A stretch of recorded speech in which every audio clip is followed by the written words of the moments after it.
Hello everyone. हमारा जब अब से पहले ही संख्या पद्धति का जो चैप्टर चल रहा था, उस संख्या पद्धति के चैप्टर में एक लास्ट में मैंने ये सवाल कराया था, जिसका कुछ स्टूडेंट्स के कमेंट्स आए कि ये सवाल कुछ समझने में प्रॉब्लम्स कर रहा है। इसलिए आज दोबारा इस सवाल को रिपीट कर रहा हूं मैं।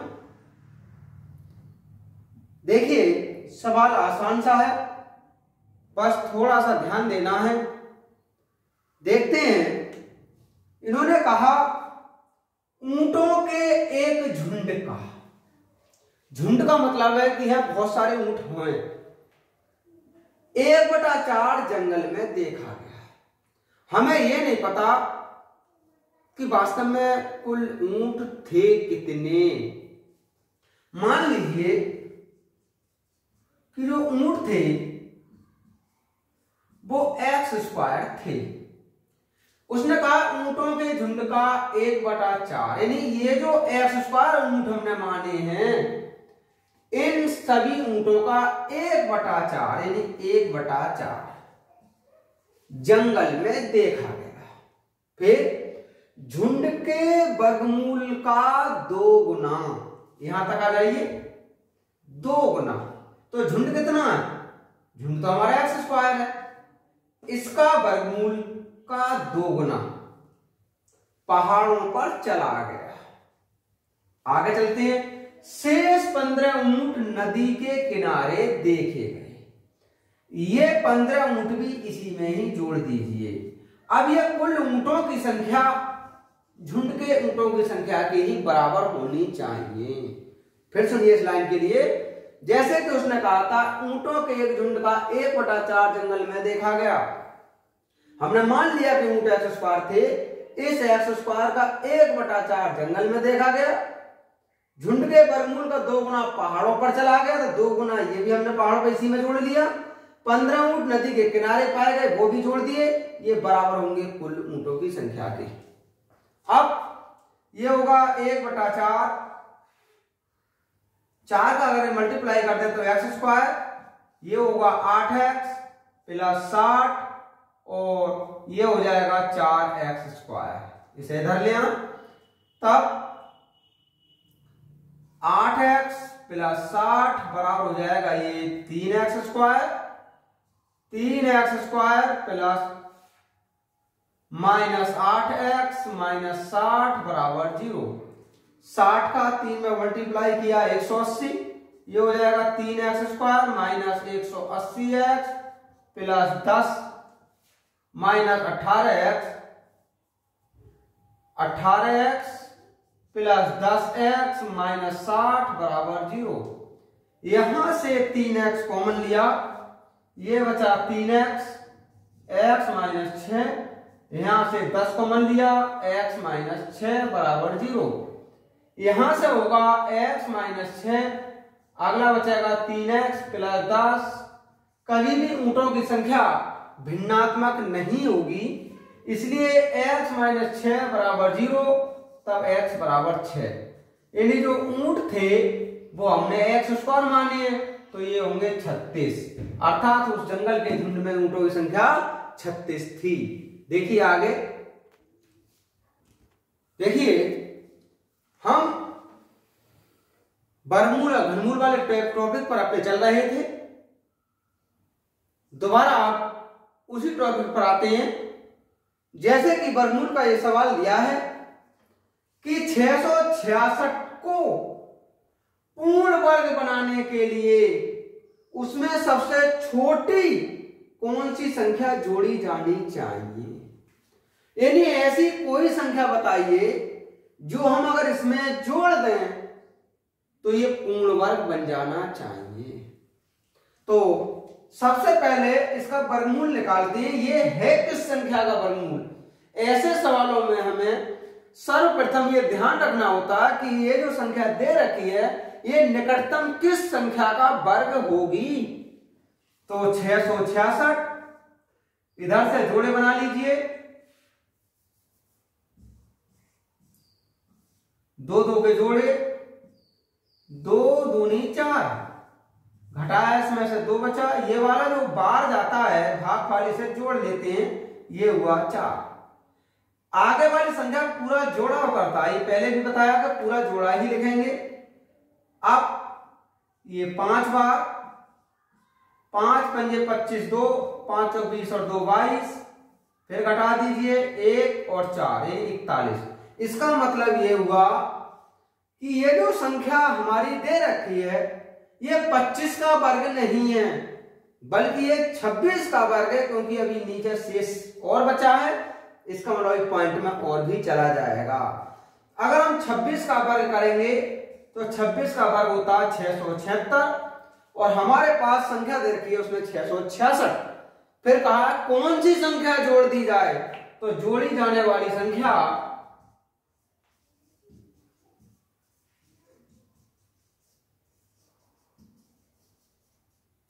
इस 676 में से 666 कम कर लीजिए, ये होगी 10। अगर हम 666 में 10 और जोड़ दें तो ये 26 का वर्ग बन जाएगी। देखिए नेक्स्ट क्वेश्चन आता है, वह छोटी से छोटी संख्या जिसे 63,520 में से घटाने पर एक पूर्ण वर्ग प्राप्त हो। अब से पहले जो हमने सवाल देखा उसमें तो संख्या को जोड़ने पर एक पूर्ण वर्ग प्राप्त हो रहा था, परंतु इसमें संख्या को घटाने पर एक पूर्ण वर्ग प्राप्त होगा। ऐसे में ये देखते हैं कि ये जो 63,520 है ये किस संख्या के निकटतम वर्ग होगा। 63,520, तो देखिए 2 2 के जोड़े बना दें, 2 दूनी 4, घटा दीजिए 2 बचा, ये वाला 2 इसमें जोड़ लिया 4 हुआ। इसमें पूरा जोड़ा काटते हैं 235 हुई। अब 5 बार चला जाएगा, 5 पंजे 25 यहां से लगा 2, 5 चौक 20 और 2 22, घटा दीजिए 10 बचा। ये जो 5 बार गया फिर इसमें जोड़ लिया, ये 50 हुआ। अब ये वाला पूरा जोड़ा लिख लिया, 2 बार चला जाएगा, ये हो जाएगा 2 दूनी 4 और 0 और 2 पंजे 10, घटा दीजिए 16 बचा। उसने ये कहा था छोटी से छोटी संख्या क्या होगी जो इसमें घटा दें।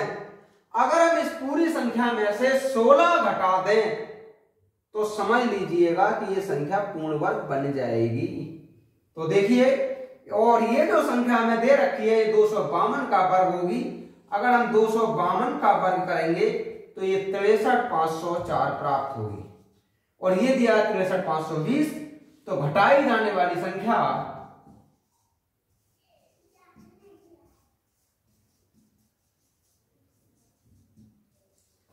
जो होगी 63,520 में से 63,504 घटा दीजिए 16 होगी। अगर ऐसा भी नहीं करें तो जो यहां शेष पद बचकर आएगा समझ लीजिए वह संख्या ही इसमें से घटाने पर ये पूर्ण वर्ग हो जाएगी। देखिए आगे, एक सेना का जनरल चाहता है कि उसके 36,562 जवान एक ठोस वर्ग बनाए। यानी जनरल ये चाहता है कि उसके पास जो 36,562 जवान है वो एक वर्ग के रूप में खड़े हो जाए, यानी वर्ग बन जाए, उनकी ऐसी संख्या के रूप में खड़े हों कि उनका वर्ग इतना हो जाए। उसके बाद व्यवस्थित करने पर उसने पाया कि कुछ जवान छूट गए।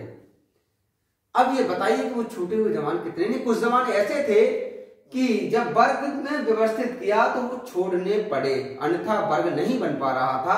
तो उसको कहना चाह रहा है कि वो कितने जवान उसने छोड़ दिए हैं। अब ये जो 36,562 है इसका वर्गमूल निकाल लीजिए। पहले लास्ट में 3 है तो 1 बार जाएगा, यहां से 2, ये वाला 1 इसमें जोड़ दिया 2 हो गए। अगला पूरा जोड़ा लिखेंगे। अब जो बार यहां जाएगा वो बार यहां भी चला जाएगा। अगर हम यहां 5 बार करेंगे तो यहां भी 5 बार जाएगा, यानी जो यहां जाता है वही यहां जाता है। तो मान लीजिए 6 8 बार करते हैं 8 अट्ठे 64 हासिल 6, 8 दूनी 16 और 6 22, 224। यहां से 1 और यहां से बचा 4। अब अगर 9 बार करके देखें हम तो 9 ने 81, यहां से लगा 8 9 18 और 8 26, 261। इसका मतलब 9 बार पूरे पूरे जा सकते हैं। इन सवालों में जब भी हम करें तो इस संख्या की गुणा करके जरूर देखें, क्योंकि निश्चित नहीं है कि बार पूरा ही हो। तो ये हो जाएगा 9 ने 81, यहां से 8 9 18 8 26, 261। यहां से 4 बचा। ये जो 9 बार गया है वो इसमें जोड़ दीजिए। 9 और 9 18 1 और 3 38। ये वाला 62 यहां लिख दीजिए। अब कितने बार चला जाएगा? 1 बार। ये हो जाएगा 381, घटाया 81 बचा। उसने ये कहा था जब हमने वर्ग के रूप में जवानों को व्यवस्थित किया था तो कुछ जवान हमारे छूटे थे। इसका मतलब जब 191 का वर्ग उसने कंप्लीट बना दिया था तो 81 जवान उसके छूट गए थे। तो छूटे हुए जो जवान हैं वो है 81। देखिए आगे,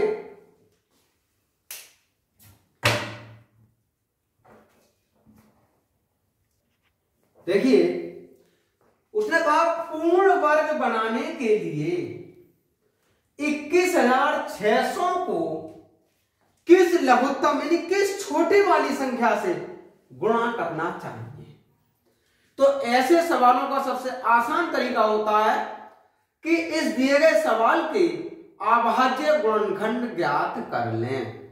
उसके बाद अगर संख्या में वर्ग बनवाए तो अभाज्य गुणनखंड के 2 के जोड़े बना दें और जो जोड़ा शेष बच जाए समझ लीजिए कि उसी संख्या से इसमें गुणा करना होगा।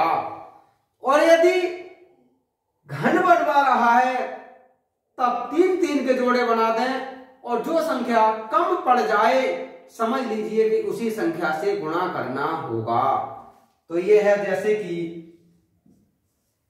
21,600, ये 10 से डिवाइड हो जाएगा, ये हो जाएगा,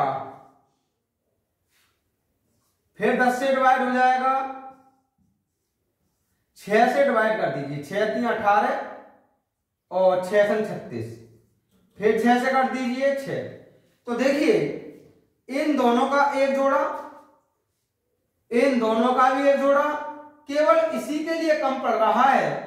अगर इसमें एक 6 से गुणा और कर दिया जाए तो समझ लीजिए कि 21,600 भी एक पूर्ण वर्ग संख्या बन जाएगी।